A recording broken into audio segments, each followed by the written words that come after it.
YouTube. Philly J with Different Dimension Gaming here, coming at you with my branded Chimera deck profile.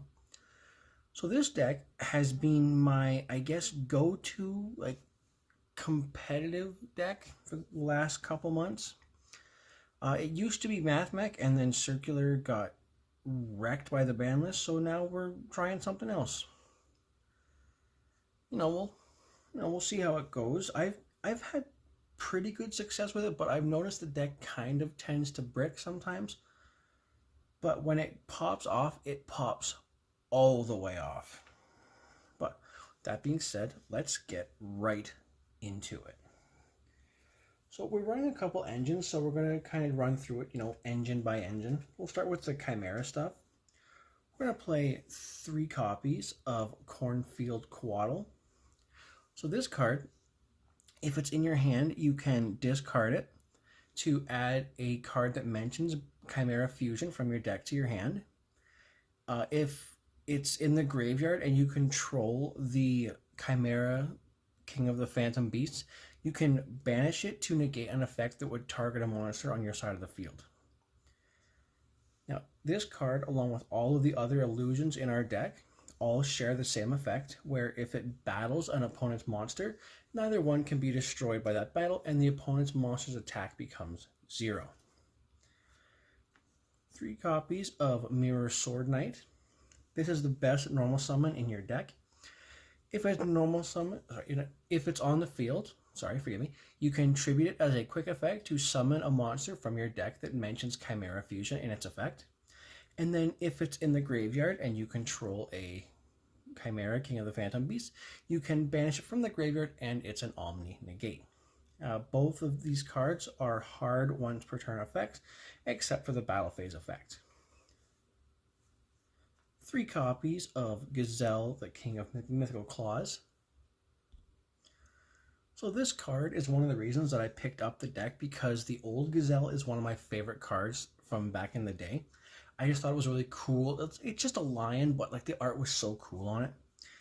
Anyways, this Gazelle, when it's normal or special summon, you can add 1 level 5 Fiend monster or 1 Chimera Fusion from your deck to your hand. Then if it's used as fusion material, you can add an illusion monster from your deck to your hand. And the illusion, of course, being the newest type in Yu-Gi-Oh! 2 copies of Big Winged Baphomet.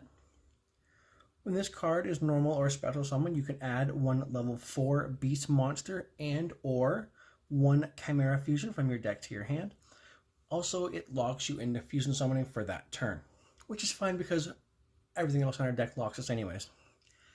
And then if this is used as fusion material, you can summon an illusion monster from your graveyard. And we are playing a couple one-ofs in this deck. We're playing 1 Master Tau, the Chanter, and 1 Emissary from the House of Wax. Now, Master Tau is really good because it has, the battle phase cool trick effect where the opponent's monster can't be destroyed, it becomes 0. But if it's sent to the graveyard, you can summon an illusion monster from your graveyard, which also triggers nicely with one of our fusions, which I will get to later. And then Emissary from the House of Wax is a new card from Phantom Nightmare that I'm still testing. I don't know if I like it yet.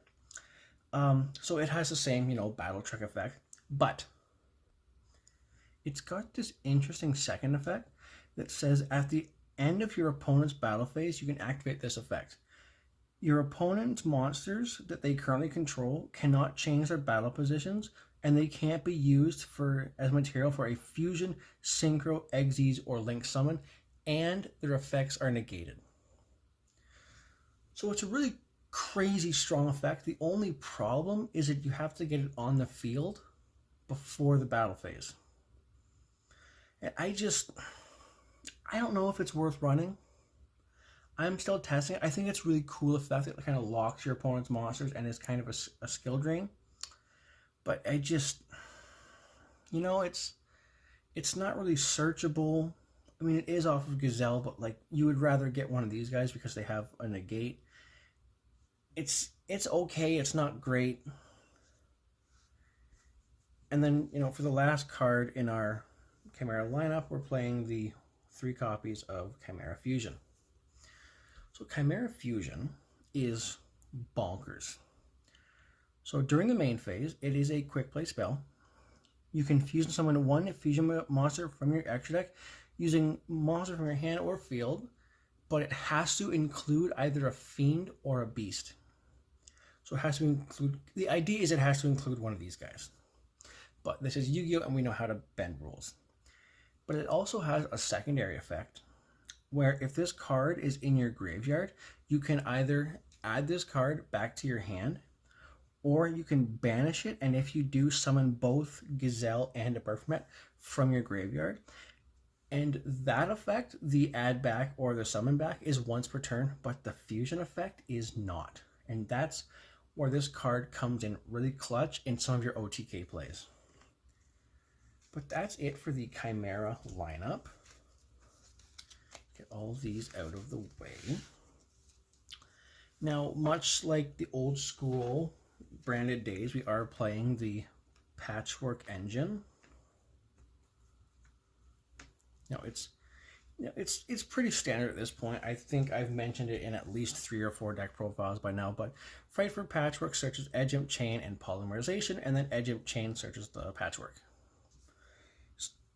Really simple engine. Again, this is completely optional. I do think you need to play Poly in this deck because some of our extra deck cards like Guardian Chimera are really good if we have Poly in the graveyard. And we also have another little spicy tech card in the extra deck that wants to have something like Poly in our graveyard as well. Again, it's not totally optional, but I would recommend it because this deck does tend to brick a little bit.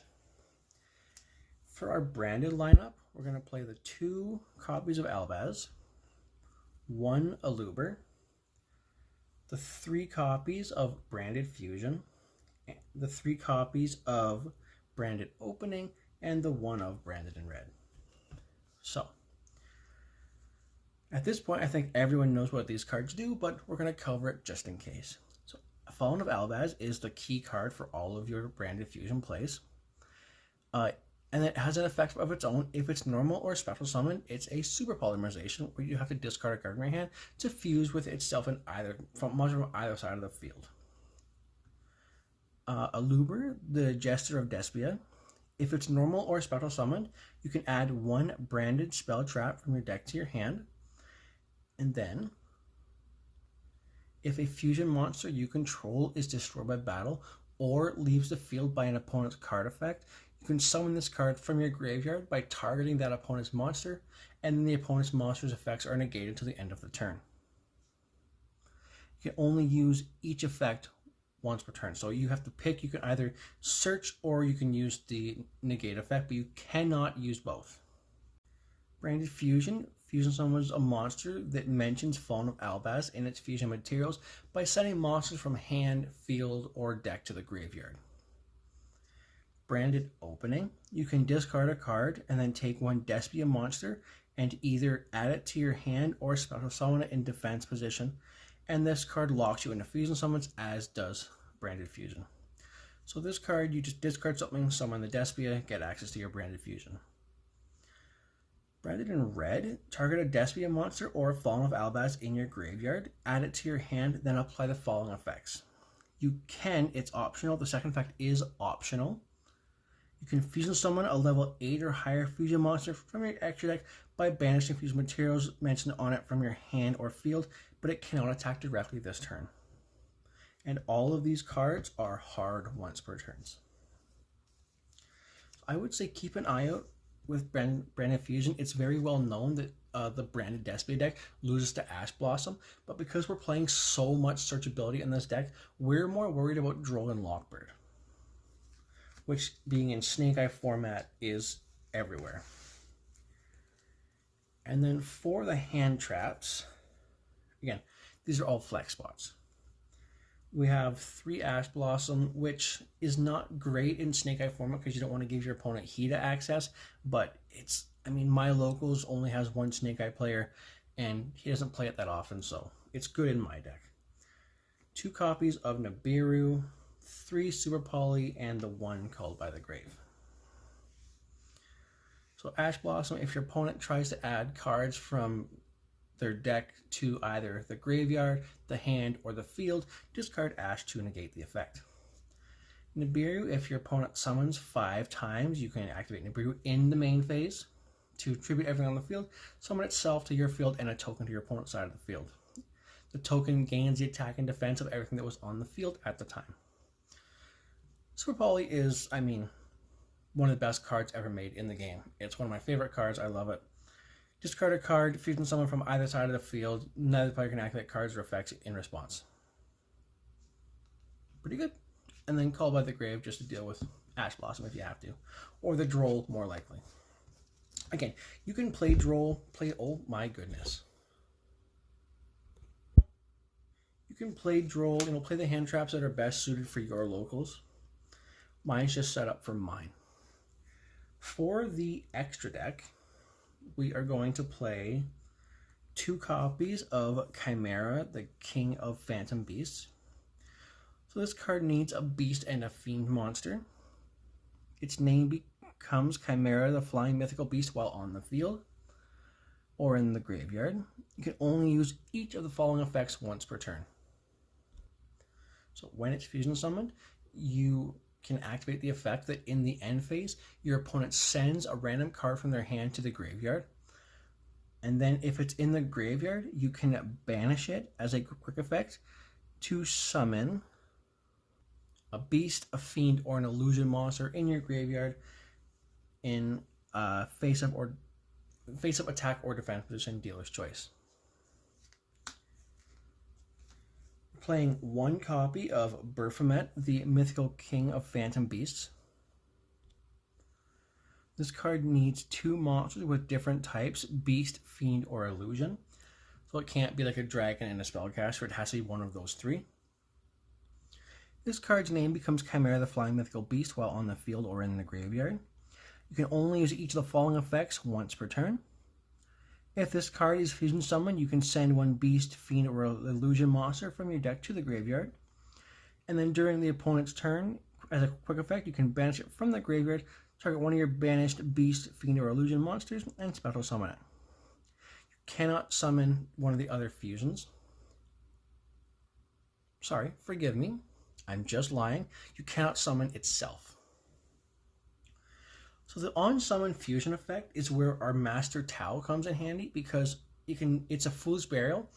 So what we do is if you use Baphomet and Gazelle, you send 2, Baphomet will summon 1, and then Master Tau can summon another one, which comes in handy for our next card.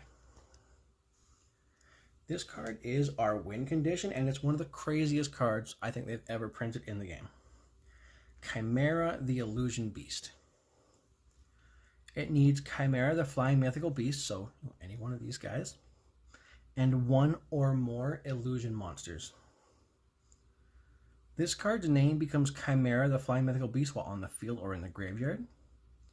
This card can attack equal to the number of times as fusion material that it has. So if you use Baphomet and Baphomet to bring back 2 illusions, this guy can attack 3 times. And the reason we care about that is that it has the battle trick where if it battles an opponent's monster, it can't be destroyed by battle, neither one, and the opponent's monster's attack becomes 0. So ideally you would use 3 or 4 materials for this guy, and you would just attack and attack and attack and attack and attack until your opponent has 0 life points left. This card is incredible. But that's it for our Chimera fusions. It's not that many. This is all of them. You can run more if you want, but I really like the 2-1-1. It's pretty standard at this point. Tuck those guys over there. And we're going to get into our branded lineup. So we're going to play 1 Rinbrum, the Striking Dragon, 1 Albion, the Branded Dragon, 1 Lubellion, the Searing Dragon, and 1 Mirror Jade, the Iceblade Dragon. Just center these guys a little better. Alright, so Rinbrum is so good in this deck because it needs a Fallen of Albaz and a Beast, Winged Beast, or Beast monster, which means we can use our Gazelle and get a search. When a Fusion Xyz Synchro or Link monster's effect is activated, Quick effect, you can negate the effect, and then you can return one monster on the field to the hand. During your opponent's turn, while this card is in your graveyard, you can target a Fallen of Albaz in your graveyard and either banish this card and summon the Albaz, or banish the Albaz and summon this guy. You can only use each effect once per turn. Albion is pretty well known at this point. Needs a Fallen of Albaz and a light monster, which gives us access with our Mirror Sword Knight being a light monster. If it's fusion summoned, you can banish monsters from your field or graveyard to fusion summon again. And then the turn it's sent to the graveyard in the end phase, you can either add or set a branded spell trap to your field or add to your hand.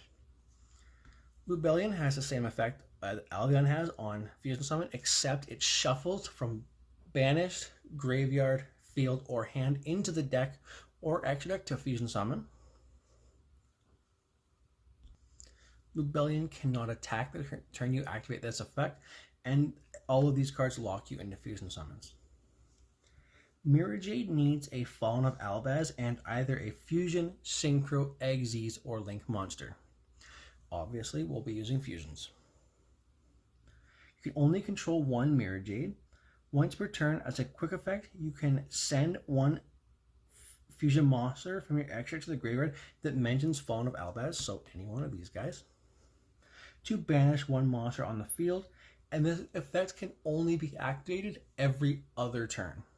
So if you activate it on your opponent's turn, you can only activate it on your opponent's turn from then forward.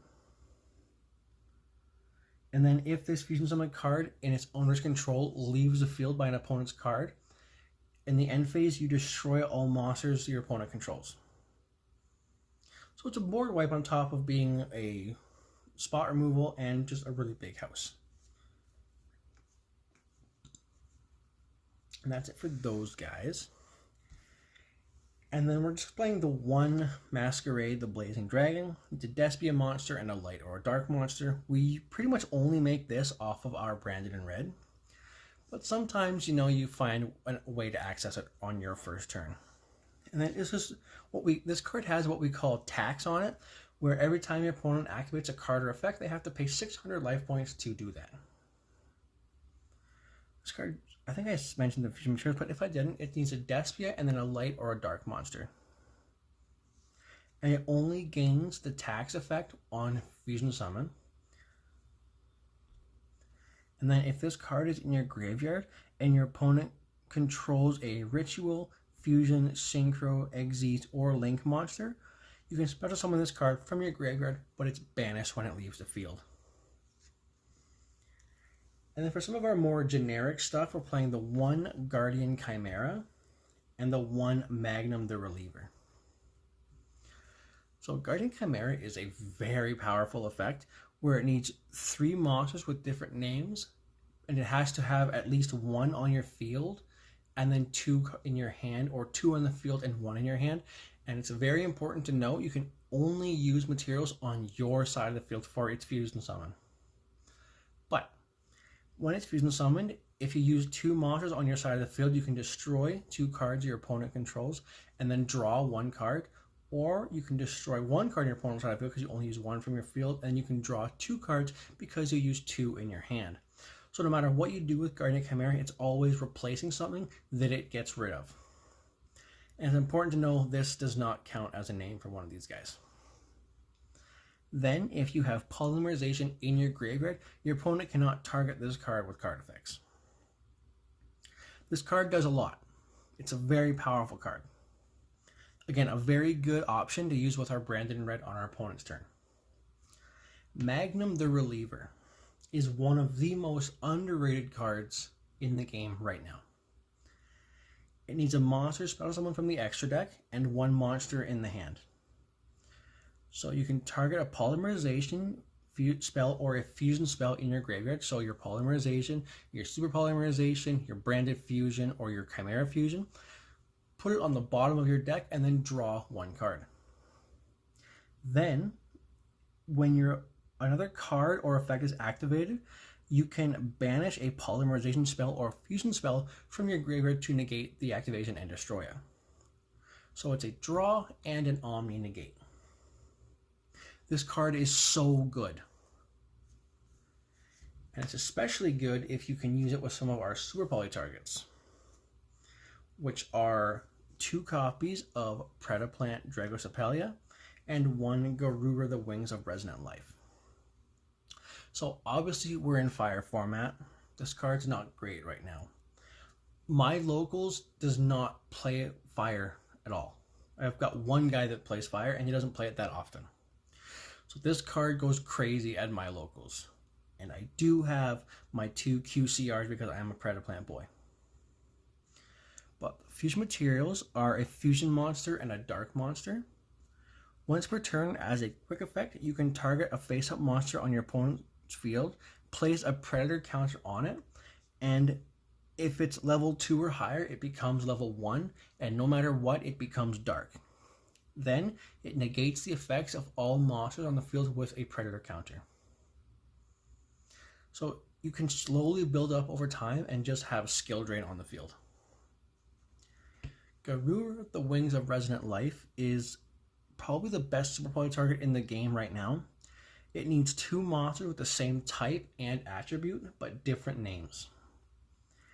Any battle damage your opponent takes from this card is doubled. Immediately, that's crazy.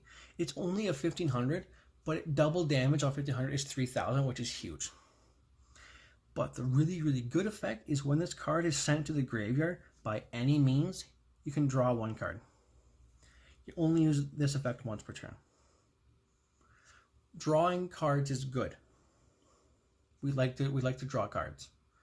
And if you can somehow Super Poly into this guy and then this guy, you get a free draw and a negate. And for the final card in our extra deck, we are playing 1 Superstar Slayer Typhon Sky Crisis.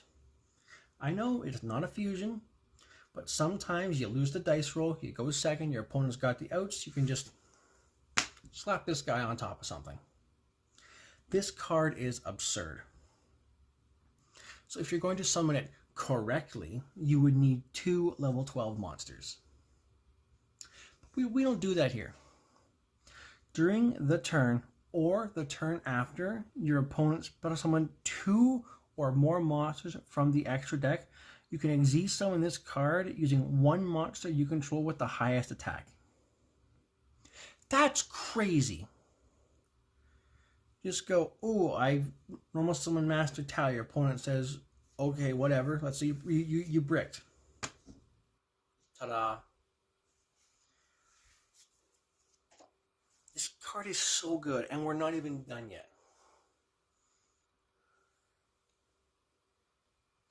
And this card does say you cannot summon other monsters the turn that you summon it. That's okay, because you're kind of getting... You're only summoning this if you get negated like crazy, or if you bricked. But while this card is Xyz summoned, neither player can activate the effects of monsters with 3000 or more attack. This card just says no Zeus. Like, this card is meant to be the counterpart, Zeus, Typhon, Greek mythology. It's kind of neat. But it has another effect where you can detach a material from this card, return 1 monster on the field to the hand. This does not target. That's crazy. And because of the recent rule change a couple years ago, if you return a card like, I don't know, Elemental Hero Absolute Zero is the most famous example, where if it leaves the field, it destroys all your opponent's monsters. But they changed the ruling, so if it goes back to the extra deck, that rule doesn't apply. So if you bounce something back to the extra deck, it doesn't gain any effects if it would leave the field. Again, this card is entirely optional, but it is so good in general. It's like the budget SP Little Knight, but it's still like $40 for no reason. I mean, for good reason, but it's not $140 like at SP. But I have rambled enough. That's the deck. If you like it, let us know. If you have any notes or ways to improve the deck, let us know that as well. Make sure to like and subscribe, and we'll see you next time.